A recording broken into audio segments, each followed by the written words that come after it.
Vanished Kids, Top 5 Unsolved Mysteries. There's a unique and terrible silence that follows the moment a child disappears. It's a profound emptiness, the sound of a question that hangs in the air, perhaps forever. It is the sudden, chilling quiet of a door left ajar, a bed that is suddenly, impossibly empty. It is, without a doubt, a parent's worst nightmare, a primal fear realized in the most ordinary of moments. These stories are more than just headlines or names in a cold case file. They are about stolen futures and families frozen in amber, left to search for a ghost in the periphery of their own lives. Tonight, we're looking into 5 of these enduring, heartbreaking mysteries. We'll explore the bewildering disappearance of a little girl from a locked holiday apartment, a child who walked out into a raging storm and was never seen again, and a toddler who vanished from the presumed safety of her own crib. These are the stories that defy easy answers, the ones that keep investigators awake at night and force us all to confront a terrifying thought. Sometimes, a child can just vanish. And sometimes, the truth of what happened is far more sinister than anyone could ever imagine. The Holiday Nightmare, Madeleine McCann. Praia da Luz, Portugal. The name translates to Beach of Light. For Kate and Jerry McCann, 2 dedicated doctors from England, it was supposed to be a much-needed escape from the rigors of their demanding jobs. In late April of 2007, they arrived at the Mark Warner Ocean Club Resort, a place known for its family-friendly atmosphere, with their 3 children, 2-year-old twins, Sean and Amelie, and their bright, curious 3-year-old daughter, Madeleine. The days were idyllic, a blur of sunshine, laughter, and splashing in swimming pools. The evenings settled into a comfortable, secure routine. The McCanns and their group of friends, who would soon become known to the world as the Tapas 7, would put their children to bed in their ground-floor apartments. Then, they would meet for dinner at the resort's nearby Tapas restaurant. It was only about 55 meters away, a stone's throw, close enough that they felt a sense of security. They established a careful system, with one adult leaving the dinner table every half hour to physically check on the sleeping children. In a place that felt so safe, it seemed like a reasonable precaution. The evening of May 3, 2007, began just like all the others.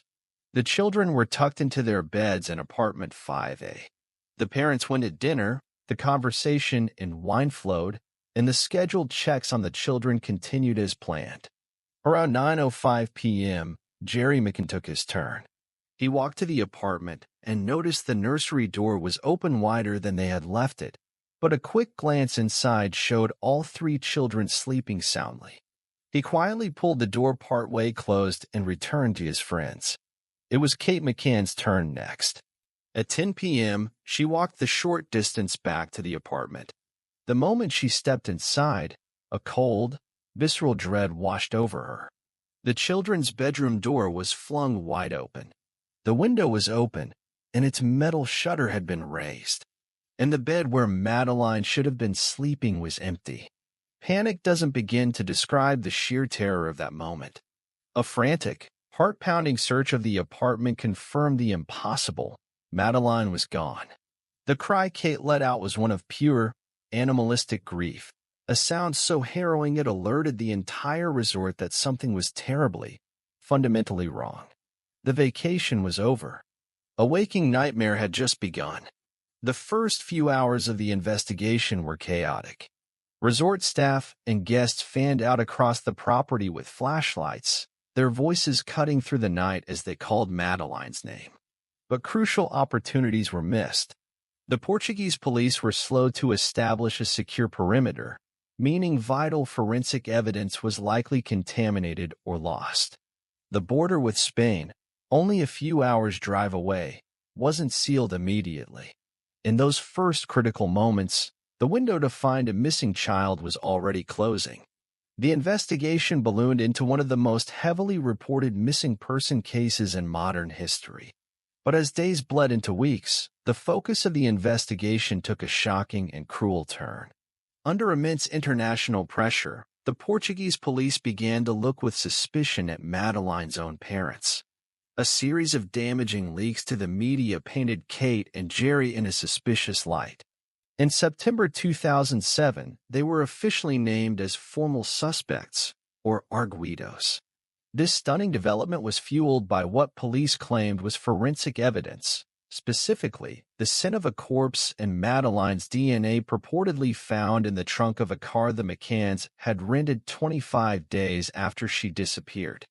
The prevailing theory was that Madeleine had died in a tragic accident within the apartment, and that her parents had hidden her body and staged an elaborate abduction.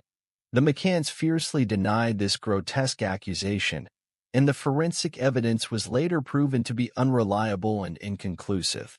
They were officially cleared in 2008, but the cloud of public suspicion was a cruel and lasting addition to their unimaginable pain. For years, the case went cold. But British authorities refused to give up, and in 2011, Scotland Yard launched its own massive review of the evidence, known as Operation Grange.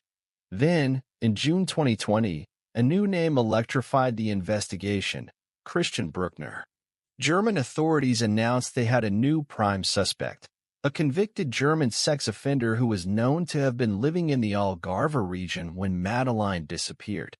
Chillingly, cell phone records placed him in the vicinity of the resort on the very night she was taken. German prosecutor Hans Christian Wolters stated publicly they had concrete evidence that Madeleine was dead and that Bruckner was the man responsible, though they admitted they lacked the definitive proof required to charge him with murder. The announcement suggested the truth wasn't a family cover-up, but a predatory abduction by a known criminal hiding in plain sight. Despite strong suspicions, the case against Bruckner remains circumstantial. He is currently in prison in Germany for a different crime and continues to deny any involvement in Madeleine's disappearance.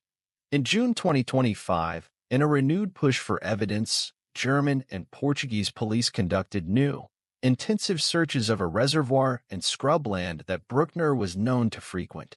Today, the investigation is still active. Madeleine McCann would now be in her early 20s. Her case remains an open wound, a story of a locked room, an open window, and a question that has echoed for nearly 2 decades. Where is Madeleine? The girl who walked into the storm, Asha Degree. February 14, 2000. Valentine's Day. For the Degree family in Shelby, North Carolina, it was supposed to be just another night, tucked safely inside their home while a fierce storm raged outside.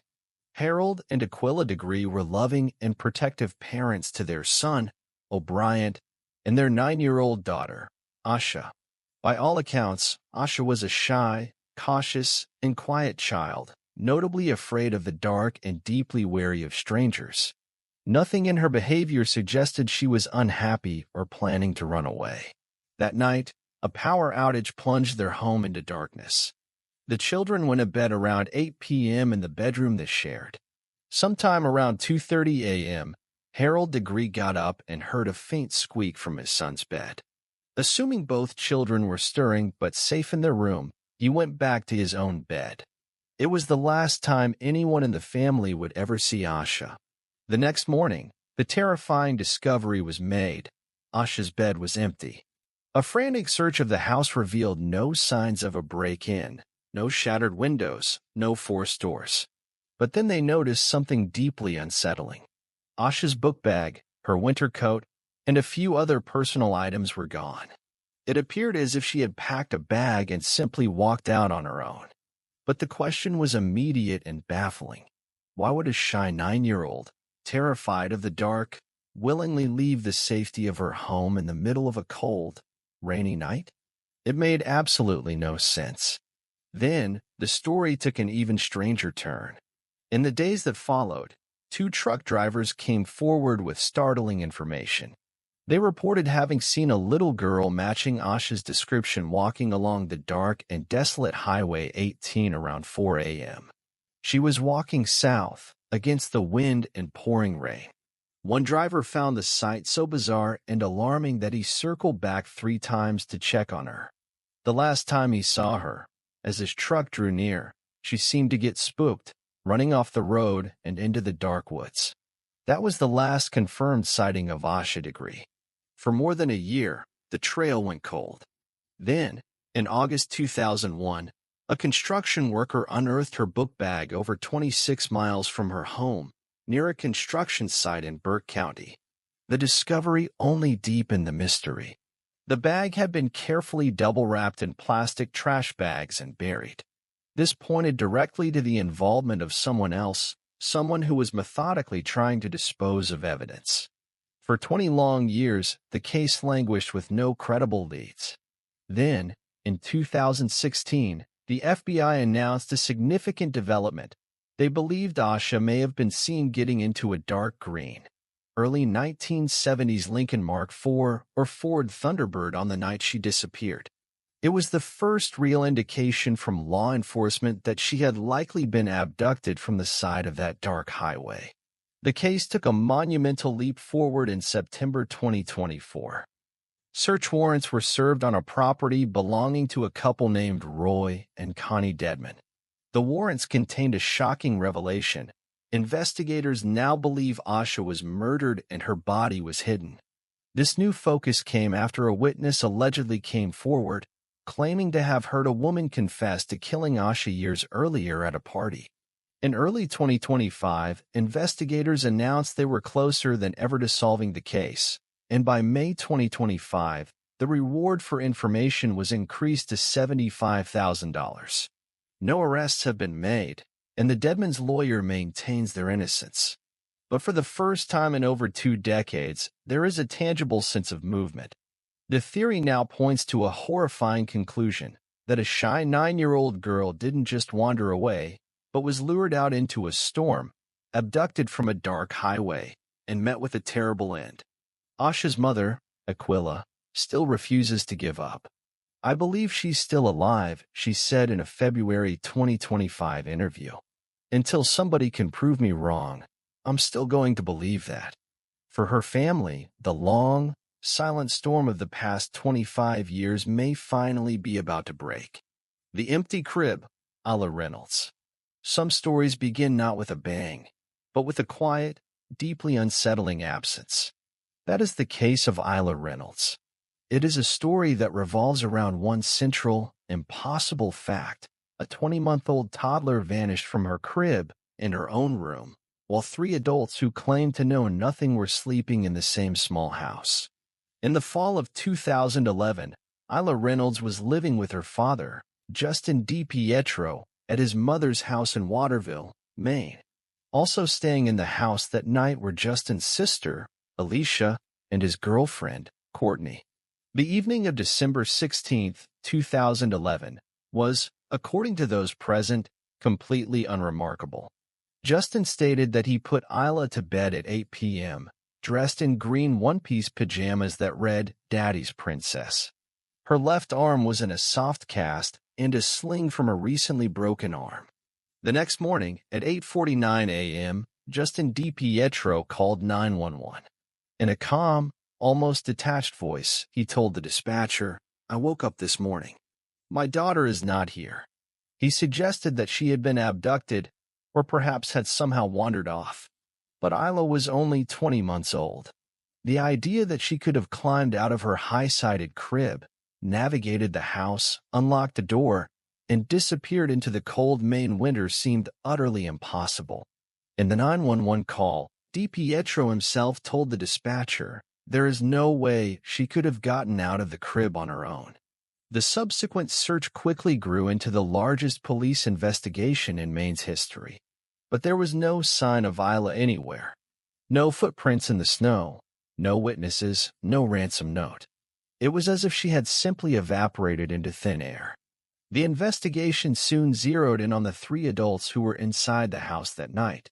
Police made it clear they did not believe the abduction story and stated publicly that the adults were withholding crucial information. Troubling details began to surface. Ayla's mother, Trista Reynolds, who was in the process of trying to regain full custody, revealed that Ayla had broken her arm while in her father's care, raising serious concerns about her safety. Then came the bombshell that shifted the case entirely.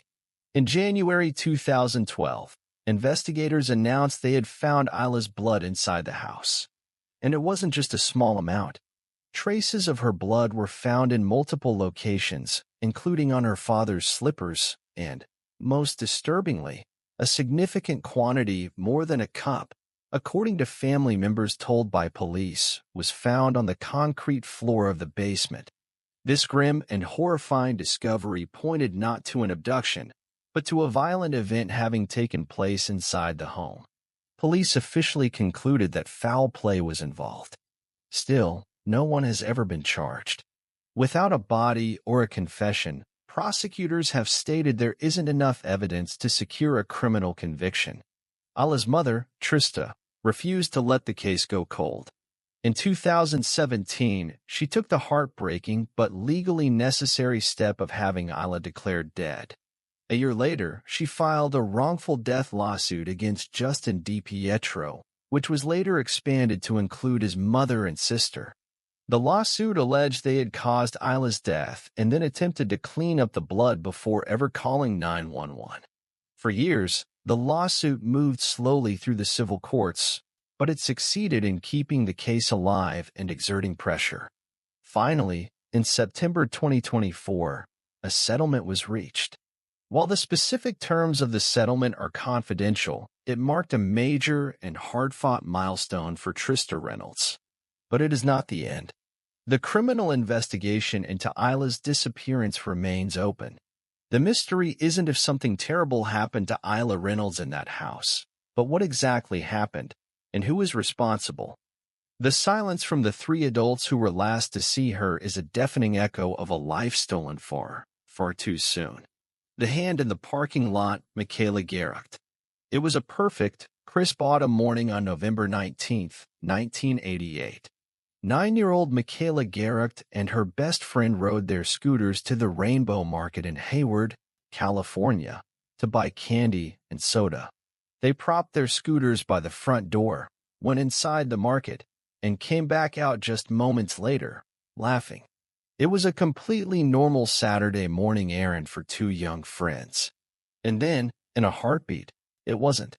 When the girls came out of the store, they saw that one of their scooters had been moved. It was now at the far end of the parking lot, positioned strangely behind a car. It was a detail that would become the chilling start of a lifelong nightmare. Michaela walked across the asphalt to retrieve the scooter.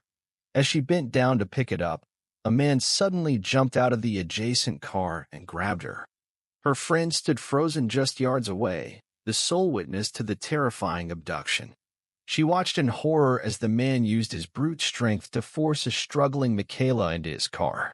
Michaela let out a scream of pure terror, a sound that would haunt her friend for the rest of her life. The car, described as an older, gold-colored American sedan, peeled out of the parking lot and vanished. In broad daylight, in a busy market parking lot, 9-year-old Michaela Garecht had been stolen. Michaela's friend, despite her trauma, was able to give police a chillingly specific description of the kidnapper, a white male in his 20s with a pockmarked face, long, dirty blonde hair, and piercing, unnervingly blue eyes.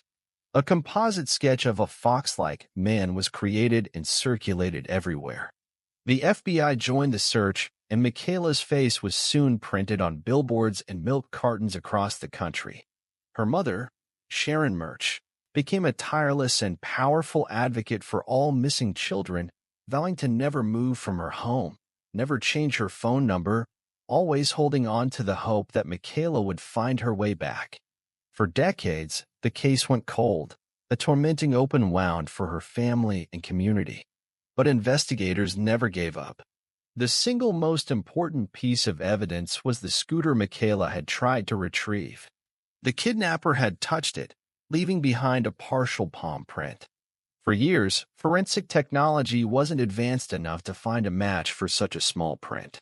Then, in 2020, more than 32 years after Michaela vanished, they finally got a hit. The palm print belonged to a man named David Emery Mish.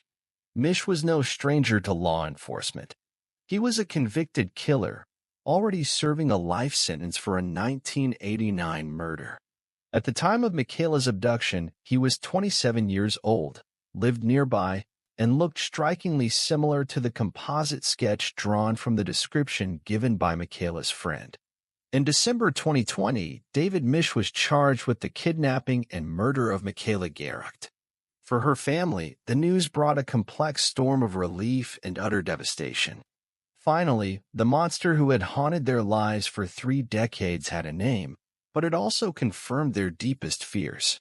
While awaiting trial for Michaela's murder, Misch was convicted and sentenced in January 2025 for another horrific cold case, the 1986 double murder of 2 young women. During that sentencing, he showed a chilling lack of remorse, reportedly singing 99 bottles of beer as the victims' families delivered their impact statements. Today, David Misch is awaiting trial for the murder of Michaela Garecht. He has never revealed what he did to her or where her body might be. For her mother, Sharon, the fight is not over. Identifying the suspect was a monumental step, but it's not the final one. True justice, for her, would be bringing her daughter home. The forgotten boy, Arnoldo Jimenez. Some stories of missing children echo across the globe, becoming international obsessions. Others barely make a sound. They happen in the margins, to families who don't have a media spotlight, and they fade into a heartbreaking, prolonged silence. The story of Arnoldo Jimenez is one of those. His disappearance serves as a stark illustration of how unequally these terrible tragedies are often treated. Arnoldo Jimenez was a 7-year-old boy from the United States. In 2011, he was visiting family in the sprawling border city of Nuevo Laredo, Mexico. One day during his visit, Arnoldo vanished. The exact details surrounding his disappearance are scarce and difficult to find, precisely because the case never generated a media frenzy. He was an American child who went missing in Mexico, which immediately created a complicated jurisdictional nightmare, a tangle of 2 countries, 2 languages, and 2 vastly different legal systems. For Arnoldo's family, the search was an immediate and frustrating uphill battle. They found themselves forced to navigate the sprawling bureaucracies of both U.S. and Mexican authorities, often feeling lost in the shuffle. Unlike the multi-million-dollar, multi-agency investigations launched for other missing children, the search for Arnoldo became a largely private, family-led effort, fueled by their own resources and desperation. His story highlights a painful truth often referred to by sociologists and journalists as missing white woman syndrome. The term describes the media's well-documented and disproportionate focus on missing persons cases involving young, white, and typically affluent females. Studies have shown that cases involving minority children receive significantly less media coverage. Their stories are less likely to go viral, which in turn means there is less public pressure on law enforcement to dedicate resources and solve them. Arnoldo Jimenez was a Hispanic boy who disappeared outside the United States.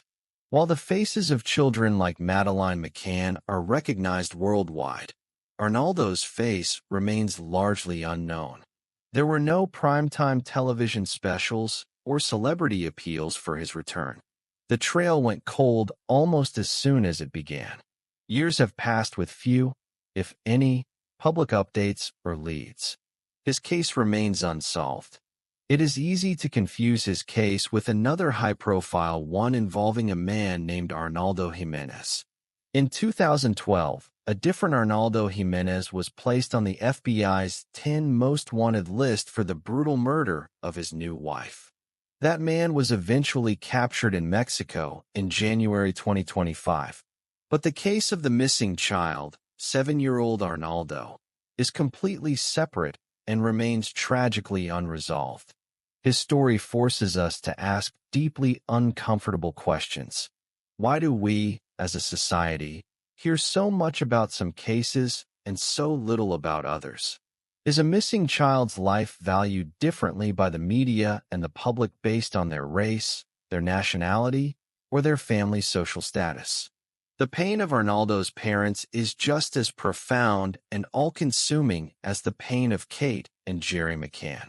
But their story has been met with a collective, deafening shrug from the world. The mystery of what happened to Arnoldo is not just about a missing boy. It's about a system that too often fails the very children who need its protection the most. The cases we've talked about tonight are ongoing tragedies. For the families, the search for answers never truly stops. If you have any information, no matter how small or insignificant it might seem, about the disappearance of Asha Degree, Ayla Reynolds, Michaela Garecht, Arnoldo Jimenez, or any missing child, please contact your local law enforcement or the National Center for Missing and Exploited Children. Your voice could be the one that finally breaks years of silence. Supporting organizations like NCMEC, whether through donations or simply by sharing their posts, helps fund the search for these children and provides vital resources to families who are living through this unimaginable nightmare. A holiday apartment that becomes a sealed crime scene. A dark, stormy highway holding a terrible secret. A child's crib, once a place of safety, now suddenly and terrifyingly empty. A sunlit parking lot that transforms into a predator's hunting ground. A forgotten face on a chaotic border town street. These 5 stories are all different, yet they share the same devastating, hollow core. The unending agony of not knowing. These cases expose the deep cracks in our society.